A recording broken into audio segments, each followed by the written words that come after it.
Berikutnya saya akan menjawab tentang bagaimana jalur-jalur apa aja kalau kita bisa tinggal di luar negeri, ya. Jadi yang pertama itu dengan jalur pekerjaan, ya. Kita harus memperoleh pekerjaan di sana, harus memenuhi syarat semua ya pekerjaan di sana. Kalau enggak jalur pendidikan, ya jalur pendidikan itu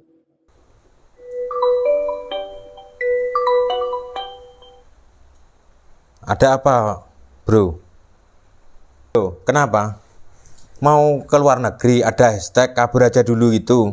Nanti coba tak lihat nanti. Kamu mau ke sana itu skill kamu apa? Pawang hujan. Kalau pawang hujan tidak bisa kalau dipakai di daerah Eropa. Kalau tujuan kamu ke Eropa tidak bisa, bro ya. Itu nanti kalau tidak percaya saya tanyakan, saya punya teman ya, karena beliau itu dulu juga pernah bekerja di salah satu di Eropa ya. Tidak tahu saya kerja apa, tapi teman saya itu banyak ya negara-negara yang sudah dikunjungi dalam hal pekerjaan seperti itu. Nanti saya coba tanyakan ya. Jadi seperti apa syarat-syaratnya kalau mau kerja ke luar negeri atau tujuannya mau menetap di luar negeri. Seperti itu. Oke, sampai ketemu lagi. Nanti saya tanyakan ya. Salam budaya, rahayu, rahayu, rahayu. Jadi untuk video kali ini saya dimintai teman saya untuk menanyakan ya mengenai tentang hashtag yang lagi viral di media sosial, kabur aja dulu. Itu kabur dari Indonesia pergi ke luar negeri atau bekerja atau menetap di sana. Dan untuk penjelasannya saya akan menghubungi Mas Jero Mangkuteguh karena beliau itu sudah sering ya bekerja di daerah Eropa, dan bahkan Mas Teguh ini seringkali berkunjung ke beberapa negara yang ada di dunia. Jadi seperti apa? Dan kali ini saya sudah terhubung dengan Mas Jero Mangkuteguh. Selamat malam Mas Rahayu. Kali ini saya ada pertanyaan yang lagi banyak dibicarakan di media sosial. Mengapa banyak migrasi WNI pindah ke luar negeri? Apa untung rugi migrasi ke luar negeri tersebut? Sampean kan sudah pernah ke Eropa, keliling dunia dalam bekerja. Gimana cara syarat yang resmi bagi WNI yang ingin bekerja dan menetap pindah ke negara tersebut? Apa dampaknya dan seperti apa budaya yang ada di sana? Jadi seperti itu, dan siapa aja yang bisa minta suaka seandainya saya itu mau pindah ke negara Amerika atau daerah Eropa lainnya, saya minta suaka ke sana, apa syarat-syaratnya seperti itu. Terima kasih. Agar kabur aja dulu saat ini sedang jadi tren. Nah, berkat tagar atau hashtag ini, warganet jadi spill berbagai cara kabur versi elegan. Mulai dari berbagi informasi soal beasiswa pendidikan sampai lowongan pekerjaan di berbagai negara. Kalau mengintip dari data Direktorat Jenderal Imigrasi Kementerian Hukum dan Hak Asasi Manusia, sebanyak 4.241 WNI memilih pindah menjadi warga negara Singapura. salam budaya, rahayu semuanya. Kali ini saya akan menanggapi dan menjawab pertanyaan dari pegawai medsos A, yaitu di akhir-akhir ini ada tagar tentang ajakan pindah ke luar negeri atau kabur aja dulu ya gitu. Nah, sebetulnya fenomena ini ya sungguh sangat ini ya ironis ya. Jadi sebetulnya Indonesia itu kan negara gemah ripah loh jinawi ya. Jadi banyak sekali sumber daya alam, terus habis itu iklimnya bagus gitu kan, negaranya luas. Kenapa kok anak-anak muda pada ingin kabur lah istilahnya ke luar negeri ya. Jadi ya kalau kita menanggapi dari segi budaya Indonesia ya, kita itu jangan terlalu ojo gumunan, ojo penginan, ojo geleman. Jadi kalau ada ajakan sesuatu itu ya jangan gerusa-gerusu, jangan terlalu heran, jangan terlalu kepinginan, jangan terlalu mau ya. Jadi kita harus pertimbangkan segi negatif positifnya apa, jangan hanya emosi sesaat atau iming-iming sesaat. Nah, tapi kita akhirnya sengsara, atau kita mungkin punya cita-cita tinggi boleh, punya keinginan boleh, tapi harus sesuai dengan kemampuan dan keadaan kita ya.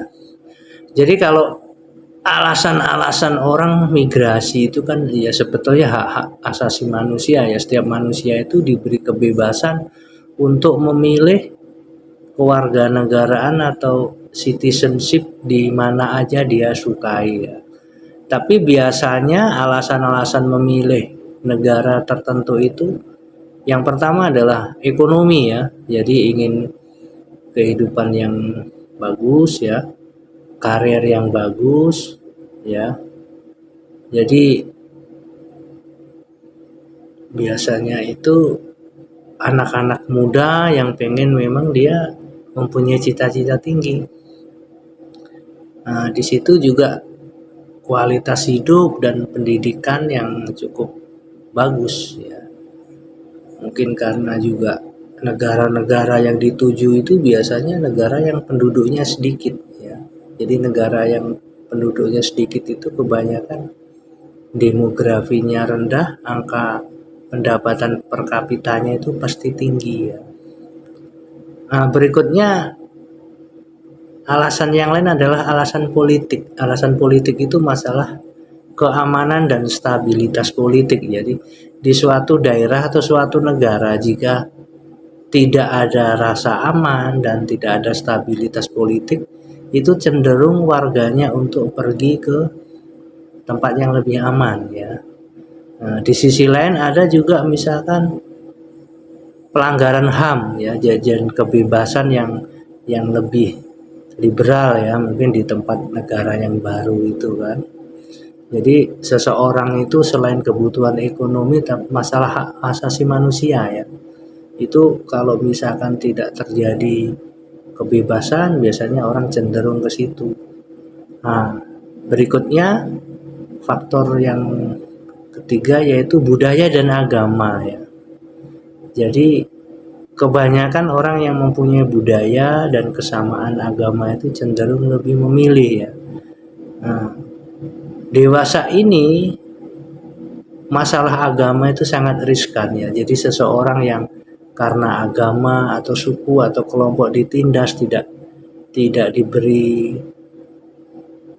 penghormatan atau pengakuan yang selayaknya, pasti akan orang itu berusaha kabur. Misalkan beragama minoritas yang selalu ditindas ya, mau sembahyang susah, mau bangun tempat sembahyang susah, mau tempat sembahyang di rumah juga di demo, mau ngurus KTP agamanya sesuai dengan keyakinannya juga dipersulit, apalagi nanti mau nikah sampai meninggal dunia pun dipersulit. Nah, orang-orang seperti itu yang di luar zona aman itu biasanya dia cenderung untuk ingin ke luar negeri.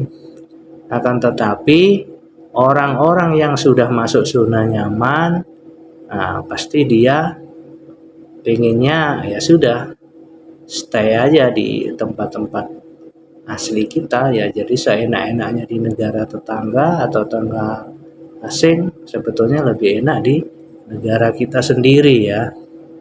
Baiklah, saya akan menanggapi pertanyaan pegawai medsos AE yang kedua tentang pengalaman kerja saya atau pernah tinggal di luar negeri ya. Jadi saya pernah tinggal di beberapa negara. Salah satu negaranya yaitu di ini pekerjaan saya dulu di Medco ya. Jadi Medco itu perusahaan perminyakan yang ada di sekitar Laut Tengah ya. Jadi Eropa Selatan, Middle East sama Afrika Utara ya. Jadi Medco itu perusahaan minyak, namanya Mediterranean Oil Company ya. Jadi perusahaan minyak yang di sekitar Mediterranean itu laut Mediterranean ya. Jadi memang di situ syarat-syarat untuk menjadi karyawan atau tinggal di situ itu ya boleh dibilang ya sangat berat ya. Jadi ada beberapa faktor ya. Jadi contohnya ya penguasaan bahasa ya. Terus habis itu skill ya sesuai job kita. Kalau kita saya dulu sebagai accounting fuel, jadi accounting untuk bahan bakar ya. Jadi semua di situ sistemnya sudah mau menggunakan aplikasi ya. Jadi semua udah menggunakan barcode, menggunakan ini ya sistem digitalisasi semua ya. Jadi kita harus banyak menyelesaikan. Terus yang kedua adalah budaya ya. Jadi budaya orang-orang negara maju itu biasanya disiplin ya. Tidak mengulur-ulur waktu ya. Tidak buang sampah sembarangan ya. Terus habis itu ya faktor-faktor yang lain ya. Jadi misalkan kebiasaan suatu negara atau suatu daerah itu mungkin berbeda. Jadi contohnya kalau di Indonesia orang ketemu, "Oi, bagaimana, apa kabar? Anakmu sudah berapa? Keluargamu gimana?" Pasti yang ditanya pribadi ya. Tapi kalau di luar negeri itu kita nanya, "What is your marital status?" Itu nggak boleh. Kamu sudah menikah, kamu janda, you widower, apa janda atau duda, nggak boleh. Terus yang kedua, what is your religion ya. Kita sering menanyakan, "Apakah agama kamu?" Wah, kalau di negara-negara maju itu sangat-sangat dilarang ya. Jadi jangan sampai seperti itu. Terus apa sih itu? How much your salary ya, ya berapa gajimu? Jadi kadang-kadang ya gitulah kalau misalkan di negara kita itu dianggap pantas, tapi di negara lain enggak gitu kan. Nah, itulah makanya kita yang tidak bisa menyesuaikan itu, kita akan akhirnya tersiksa sendiri dengan kehidupan seperti itu ya. Nah, berikutnya adalah kita harus bisa adaptasi ya. Jadi gini, kita misalkan taruhlah kita mau migrasi atau kerja di luar negeri, daerahnya itu mana? Misalkan kita di Europe ya, di Eropa, taruhlah di Perancis. Di Perancis itu sangat liberal ya, orang tidak ini ya, semua individu dihargai, semua agama, semua suku, tapi di situ tidak boleh menonjolkan simbol-simbol agama tertentu ya di tempat publik itu ya. Jadi misalkan kita pakai baju yang menonjolkan agama atau pakai kalung yang ada tanda simbol agama, itu tidak boleh karena ya masyarakat sana tidak mau berantem soal agama, jadi mungkin sudah traumatik. Tapi kalau kita itu orang yang sangat fanatik, nanti langsung wah itu penodaan agama, tidak boleh ini apa, tidak boleh seperti itu gitu kan. Jadi agama itu urusan kita dengan Tuhan, hanya urusan pribadi. Ketika dia di luar publik, kalau kita misalkan di kolam renang ya pakai bajunya baju renang. Kalau kita di kantor ya pakai baju kantor. Kalau kita di lapangan bola ya pakai baju bola, kita main bola. Jangan kadang-kadang kita itu kebalik gitu kan. Di kolam renang kita pakai bajunya baju mau tidur gitu kan. Jadi ya itulah yang bikin kacau itu seperti itu ya. Terus yang kedua, dimanapun negara kita tinggali, di situ bumi dipijak, di situ langit dijunjung. Jangan sampai ya, taruhlah di negara Eropa itu orang takut yang menggunakan baju aneh-aneh ya, yang menggunakan taplak meja, menggunakan ninja, atau menggunakan yang ya inilah yang ekstrim ya, akan ketakutan gitu loh. Lah kita nggak boleh maksa, kamu jangan takut sama saya itu baik, saya itu ini. Tapi kan kayak di Eropa itu yang suka bikin ribut, suka bikin demo, itu orang-orang itu aja. Jadi walaupun itu orang termasuk orang baik, tapi karena dandanannya seperti itu, jadi orang di sana itu trauma gitu loh ya. Misalkan ada terjadi pengeboman ya, dibom itu di bawah tanah, kereta bawah tanah. Nah, yang mengebom itu kebetulan dia memakai baju dengan ciri khas tertentu gitu loh. Terus ada orang pendatang dengan bajunya sama dengan bajunya teroris itu, otomatis kalau mereka trauma ya wajar gitu kan. Makanya ya kita harus bisa menyesuaikan gitu loh. Sama kayak kita kalau di Spanyol kita ngelihat matador, banteng itu dia takut dengan baju merah. Kalau kita lihat matador itu ya jangan pakai baju merah gitu loh. Kadang-kadang kita itu memaksakan diri. Kita kadang-kadang sudah di Eropa, di sana ditolong, kita misalkan sebagai asilum ya, sebagai pengungsi, terus habis itu itu malah kita menyerang atau menuntut aturan-aturan kita diberlakukan di sana. Nah, berikutnya saya akan menjawab tentang bagaimana jalur-jalur apa aja kalau kita bisa tinggal di luar negeri ya. Jadi yang pertama itu dengan jalur pekerjaan ya. Kita harus memperoleh pekerjaan di sana, harus memenuhi syarat semua ya pekerjaan di sana. Kalau enggak jalur pendidikan ya, jalur pendidikan itu ya seperti kuliah di sana atau di Eropa itu ada Ausbildung di Jerman atau au pair di Prancis ya, atau magang lah kalau di sini, atau mungkin kalau di Australia itu work and study ya, study and work itu bisa juga ya. Nah, atau yang paling gampang ya perkawinan, makanya kawinlah sama orang sana, nanti ya dia akan mudah.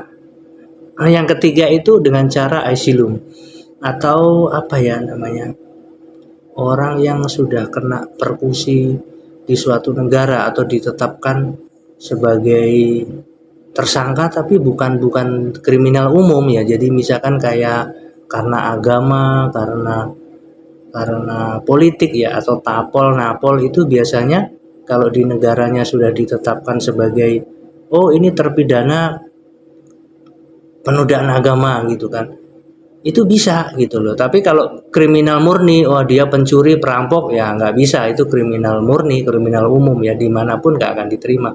Jadi kayak yang ada tokoh orang Indonesia, dia menjadi nabi YouTube di Amerika itu, yang asalnya kalau nggak salah dari Jawa Barat lah.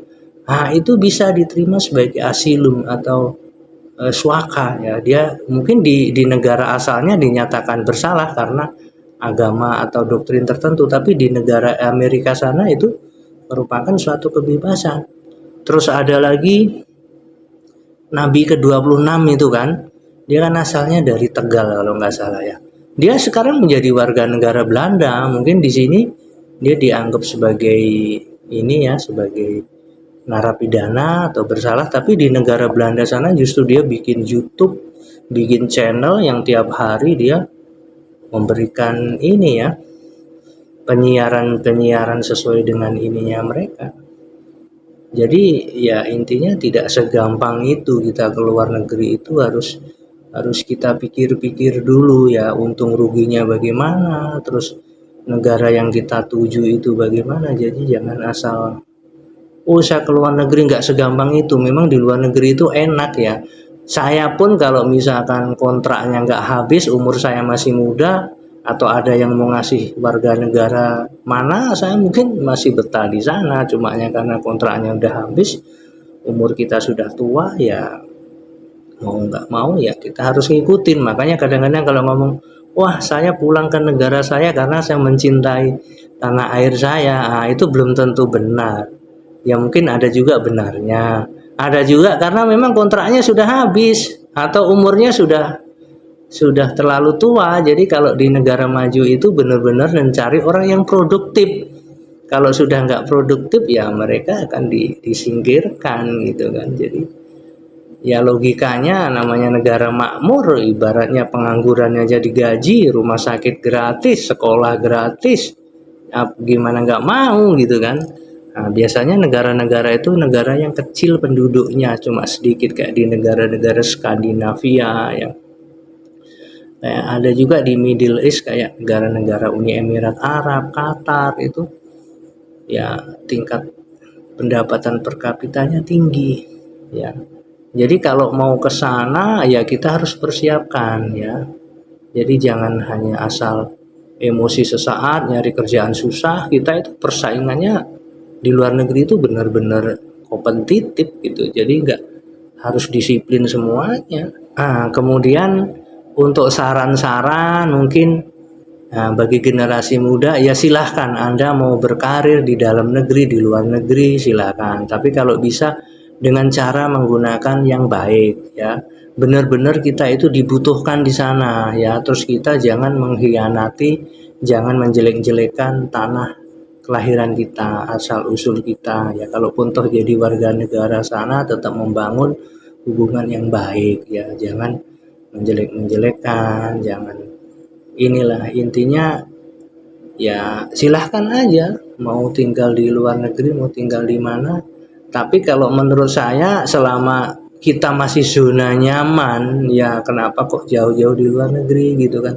Kecuali sebetulnya bagi orang-orang yang minoritas, orang yang tertindas karena agama, karena suku dan budaya yang dianggap bangsa kelas 2, itu sebetulnya ya lebih baik mungkin menyingkir gitu kan, karena kalau memang hidup sudah nggak tenang, identitasnya nggak diakui, agama dan kepercayaannya dipersekusi, ya itu mungkin orang juga nggak betah juga. Kalau soal ekonomi sih mungkin rata-rata ya masih bisa bertahan ya, tapi kalau soal hak asasi manusia tentang pribadi yang paling private tidak diakui ya, masalah agama, keyakinan atau masalah kemanusiaan, masalah SARA lah, tidak bisa dijamin oleh suatu negara, biasanya orang itu akan meminta suaka. Makanya ya pesan saya juga bagi orang-orang kaum minoritas yang tidak menerima keadilan, yang menerima persekusi karena unsur SARA tadi, ya persiapkan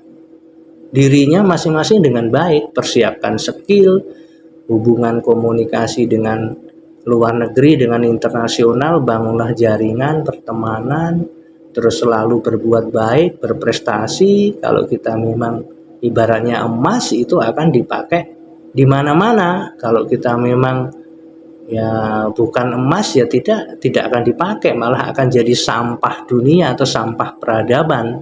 Kalau kita ke luar negeri hanya menjadi pengaco, jadi teroris atau jadi ini tukang demo, ya sampai di sana dideportasi atau direpatriasi.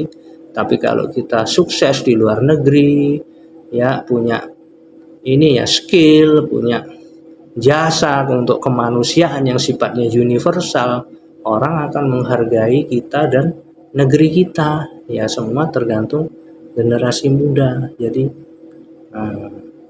Anda masih muda, masih jangkauannya luas, banyaknya belajar, jangan fanatik buta, jangan seperti katak dalam tempurung, jangan hanya jagoan di kandang. Coba sekali-sekali ya bukalah dengan dunia luar. Berarti bukan kita berarti sok-sokan pamer pernah tinggal di luar negeri atau kerja di luar negeri atau di sekolah di luar negeri, bukan. Tapi paling enggak walaupun nanti suatu saat tua kembali lagi ke Indonesia, kita itu bukan seperti katak dalam tempurung, merasa paling pintar, paling hebat, paling benar ya. Sekali-kali cobalah merantau ke luar negeri dan hidup di sana dan mendapatkan pengetahuan, dan pengetahuan itu digunakan hal-hal untuk kemanusiaan dan kebaikan universal.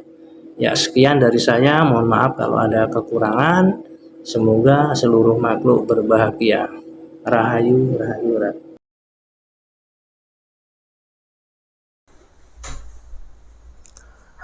Halo Lur, tadi sudah saya tanyakan ke Mas Jero Mangku Teguh ya, teman saya itu, karena beliau itu sudah pernah dan tinggal di sana. Jadi teman saya itu sudah mengetahui syarat-syaratnya seperti apa kalau mau bekerja ke daerah Eropa seperti itu. Nanti videonya langsung ditonton ya di channel Pegawai Medsos ya, seperti itu. Jadi sebelum sampean berangkat dipersiapkan ya, seperti keterangan dalam video tersebut, itu harus menguasai bahasa di daerah tersebut. Kalau sampean menggunakan bahasa Jawa ya di sana tidak nyambung, karena sampean apalagi itu tiap hari kalau ada hajatan itu sebagai pawang hujan. Sebenarnya bagus pawang hujan itu, tapi itu kegiatan kultur budaya yang ada di Jawa. Di sana sampean kan setidaknya bisa nyopir, bisa punya skill lainnya, itu nanti ditunjukkan. Jadi sampean harus membangun komunitas yang ada di luar negeri yang mau sampean tuju sana dulu ya. Sebelum berangkat ke sana tanya-tanya dulu seperti itu. Jangan langsung berangkat cuma gara-gara hashtag kabur aja dulu, sampai sana kebingungan. Jadi jangan sampai sampean itu menjadi sampah masyarakat yang ada di sana ya. Seperti itu. Terima kasih, mohon maaf kalau kata-kata saya itu menyinggung panjenengan. Saya tahu sampean itu orang pintar, orang paham. Sampean orang Indonesia itu orang yang punya toleransi tinggi dan bisa memahami kata-kata, jadi tidak asal membantah seperti itu kan bro ya. Ya.